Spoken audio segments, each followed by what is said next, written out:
दोस्तों, हिंदी की बिंदी चैनल में आप सभी का स्वागत है। तो दोस्तों, आज के इस वीडियो में आप सभी के लिए जो भी अभ्यर्थी एमपी असिस्टेंट प्रोफेसर की तैयारी कर रहे हैं उनके लिए आज का वीडियो बहुत ही महत्वपूर्ण है। अब आप कहेंगे कैसे?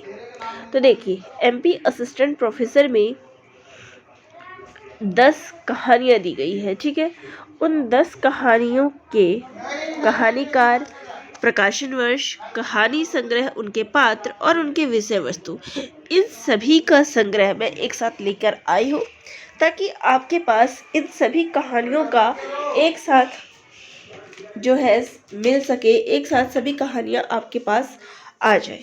ठीक है, और जैसे कि आप सभी जानते हैं कि इसकी परीक्षा तिथि भी निर्धारित हो चुकी है और हिंदी की परीक्षा जो है 28 जनवरी को तय की गई है। तो ऐसे में अब जो तैयारी का स्तर है उसको बदलना होगा।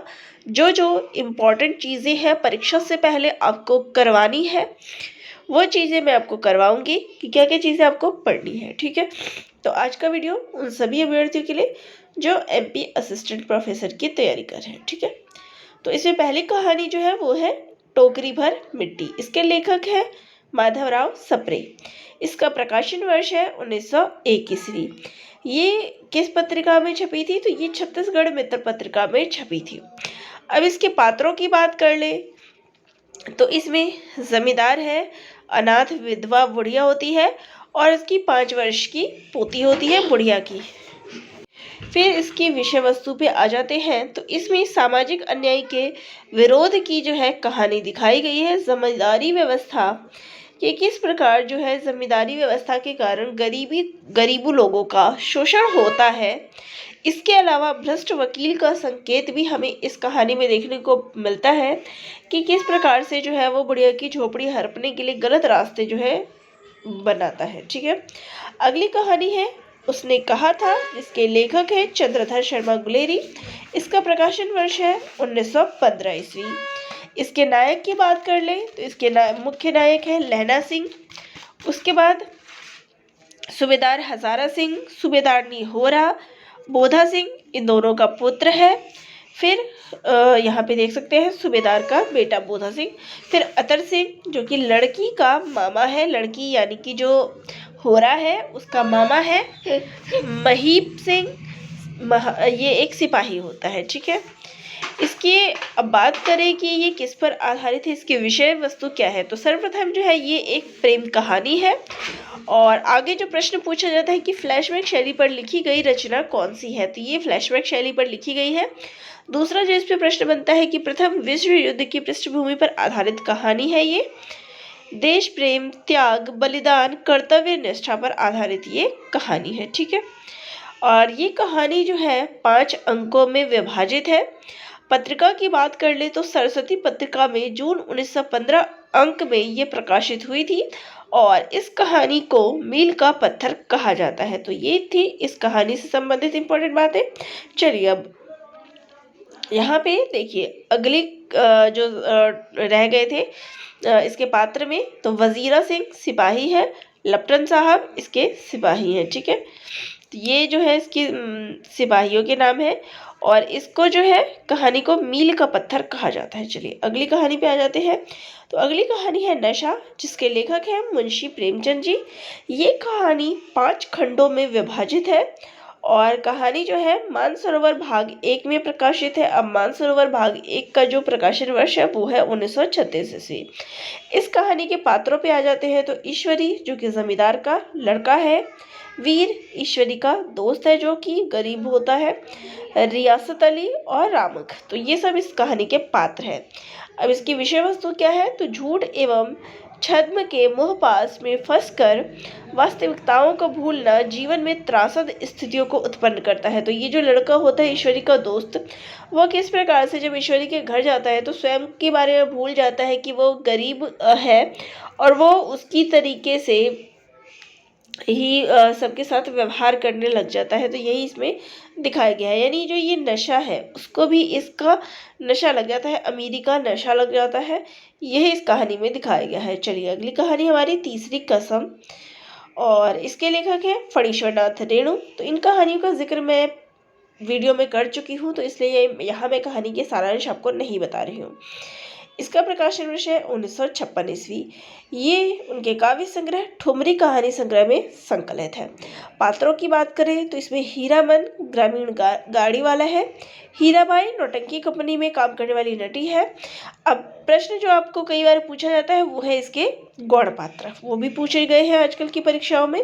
तो गौण पात्र में आएगा धुन्नीराम, लालमोहर, पलटदास और लहसनवा। आजकल कहानियों में गौण पात्रों को अधिक पूछा जा रहा है, तो इसलिए इसके पात्रों को ध्यान में रखिएगा। चलिए, कहानी की विषय वस्तु क्या है? तो हीरामन का तीन कस्में खाना, ये तीसरी कसम नाम है, तो 3 कस्में खाना। हीराबाई के जीवन का दर्द भरा चित्रण, क्योंकि नौटंकी कंपनी में काम करती है तो इसके जीवन का जो दर्द भरा चित्रण है वो किया गया है। अस्वीकृत प्रेम कथा। फिर उसके बाद नौटंकी कंपनी में काम करने वाले लोगों के प्रति लोगों की क्या सोच होती है वो इस कहानी में दिखाया गया है। गांव के लोगों की मनोदशा का चित्रण किया गया है। इसके अलावा जो आपका प्रश्न आता है कि हीरामन की 3 कस्में खाना, तो ये 3 कस्में क्या है? तो चोर बाजारी का माल नहीं लादेगा, बांस नहीं ढोएगा और कंपनी की औरत को नहीं बिठाएगा। तो ये 3 कस्में जो है वो खाता है और ये इम्पॉर्टेंट है क्योंकि इस पे प्रश्न पूछा जाता है। ठीक है, चलिए अगली कहानी लेते हैं। तो ये कहानी है पुरस्कार जयशंकर प्रसाद की। ये उनके काव्य संग्रह आंधी में संकलित है। आंधी कहानी का आंधी जो काव्य संग्रह है इनका प्रकाशन वर्ष है 1931 ईस्वी। और इस कहानी के मुख्य पात्र है मधुलिका, जो कि कहानी के मुख्य पात्रा है, नायिका है, जो कि सिंह मित्र की पुत्री है, यहाँ पे पुत्री होगा। इसके बाद अरुण, जो कि मगध का राजकुमार है। तो ये 2 ही पात्र इस कहानी में है।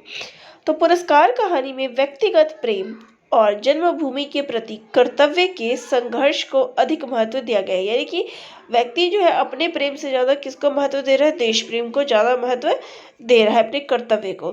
राष्ट्र और समाज का दायित्व और कर्तव्य व्यक्तिगत प्रेम पर विजय पाता है, ये इस कहानी का मूल भाव है। चलिए अगली कहानी पर आते हैं। तो अगली कहानी है परिंदे, जिसके लेखक हैं निर्मल वर्मा जी। इसका प्रकाशन वर्ष है 1958 ईस्वी। ये उनके कहानी संग्रह परिंदे में संकलित है। इस कहानी की मुख्य पात्र है लतिका, कहानी का केंद्रीय पात्र और जिसको जो वार्डन होती है। मेजर गिरीश नेगी लतिका का पूर्व प्रेमी है और बाद में वो मर जाता है, कैप्टन होता है वो। इसके अलावा पात्रों की बात करें तो सुधा और जूली, कई बार सुधा और जूली के लिए प्रश्न पूछा जाता है कि किस कहानी के पात्र है, तो ये परिंदे कहानी के पात्र है, छात्रावास की छात्रा होती है। इसके अलावा करमुद्दीन हॉस्टल का नौकर है, आलसी इंसान होता है। मिस्टर ह्यूबर्ट संगीत शिक्षक है और लतिका के प्रति जो है आकृष्ट होते हैं। इसके अलावा डॉक्टर मुखर्जी लतिका का मार्गदर्शन करने वाले हैं। हाइजीन फिजियोलॉजी ये पढ़ाते हैं। इसके अलावा मिस वुड है जो स्कूल की प्रिंसिपल है। इसके अलावा फादर एलमंड है जो कि पादरी है। तो ये इस कहानी के प्रमुख पात्र है। अब बात करते हैं इसकी विषय वस्तु की। तो नारी मन स्थिति का इसमें चित्रण किया गया है। आधुनिक मनुष्य की व्यथा, अकेलापन, उसकी मानसिक यात्राओं आदि का चित्रण जो है इसमें किया गया है। इसके अलावा प्रेम के त्रिकोण रूप का इसमें चित्रण हमें देखने को मिलता है। चलिए अगली कहानी है वापसी, उषा प्रेमवदा की। इस कहानी का प्रकाशन वर्ष है 1960 ईस्वी। कहानी के मुख्य पात्र की बात करें तो वो है गजाधर बाबू, मुख्य पात्र है, रेलवे से सेवानिवृत्त होते हैं। इसके अलावा गजाधर बाबू की पत्नी है, उनके 2 बेटे हैं, बड़ा बेटा अमर और छोटा बेटा नरेंद्र। इसके अलावा 2 बेटी है, बड़ी का नाम है कांति और छोटी बेटी का नाम है बसंती। अब विवाहित की बात करें तो इनका बड़ा बेटा अमर विवाहित है और बड़ी बेटी कांति जो है विवाहित है। और इसके अलावा बहू जो है वो होती है यानी अमर की पत्नी है। एक नौकर भी दिखाया गया है, गणेशी रेलवे क्वार्टर का नौकर होता है। तो ये सभी इस कहानी के बात कर लेते हैं इस कहानी की विषय वस्तु क्या है। तो परंपरा और आधुनिकता का द्वंद्व जो है इस कहानी में दर्शाया गया है। इसके अलावा सेवानिवृत्त होकर लौटे व्यक्ति का अपने घर में पराये हो जाने का चित्रण हमें इस कहानी में देखने को मिलता है। 2 पीढ़ियों के बीच बदलाव और टकराहट का चित्रण जो है इस कहानी में देखने को मिलता है। अगली कहानी है खोई हुई दिशाएं। इस कहानी के लेखक हैं कमलेश्वर और ये उनके कहानी संग्रह खोई हुई दिशाएं में संकलित है, जिसका प्रकाशन वर्ष है 1963 ईस्वी। कहानी के पात्रों की बात करें तो वो है इंदिरा, जो कि कहानी की नायिका है। इसके अलावा चंदर, जो कि कहानी का नायक है। अब इस कहानी में क्या दिखाया गया है, तो पहचान खोने की विवशता का वर्णन किया गया है। अकेलेपन और की पीड़ा जो है उसका वर्णन है। कस्बे और शहरी जीवन का अंतर स्पष्ट करना इस कहानी में दिखाया गया है। इस कहानी की मूल संवेदना अकेलेपन की पीड़ा और पहचान की समस्या है। आधुनिकता बोध का चित्रण इसमें हुआ है। कस्बे से महानगर की ओर पलायन करने बोध तो इसकी कहानी है। अकेलेपन की अनुभूति के भय की कहानी इस कहानी में दिखाई गई है। महानगरीय जीवन में मानवीय संबंधों के सहजीकरण की कहानी है। अगर आप कहेंगे तो मैं इस कहानी का सारांश जो है नेक्स्ट वीडियो में लेके आ जाऊंगी, ठीक है। चलिए, हमारी अगली कहानी है कोसी का घटवार, जिसके लेखक है शेखर जोशी और इसका प्रकाशन वर्ष है 1958 ईस्वी। कहानी के प्रमुख पात्र है हवलदार धर्म सिंह, लक्ष्मण, गोसाई। जो अधिकतर इसमें प्रश्न पूछा जाता है कि लक्ष्मण और गोसाई किस कहानी के पात्र हैं। बूढ़े नरसिंह, जो कि प्रधान होते हैं। सोमनिया का लड़का, सिपाही किशन सिंह और राम सिंह, ये सब इस कहानी के प्रमुख पात्र हैं। अब कहानी की विषय वस्तु की बात करें तो ये एक अधूरी प्रेम कथा है। जीवन की विपरीत परिस्थितियों का इसमें चित्रण किया गया है। आंचलिक प्रेम कहानी है। स्त्री की व्यवस्था का चित्रण हमें इस कहानी में देखने को मिलता है। इसके अलावा ग्रामीण जीवन का चित्रण भी हमें देखने को मिलता है। हमारी अगली कहानी है गदल, जिसके लेखक है रांगे राघव जी। इसका प्रकाशन वर्ष है 1955 ईस्वी। तो इस कहानी के पात्रों की बात करें तो गदल कहानी की नायिका है। गुन्ना गदल का पहला पति है। डोडी गदल का देवर है। मौनी गदल का दूसरा पति है। निहाल एवं नारायण गदल के बेटे हैं।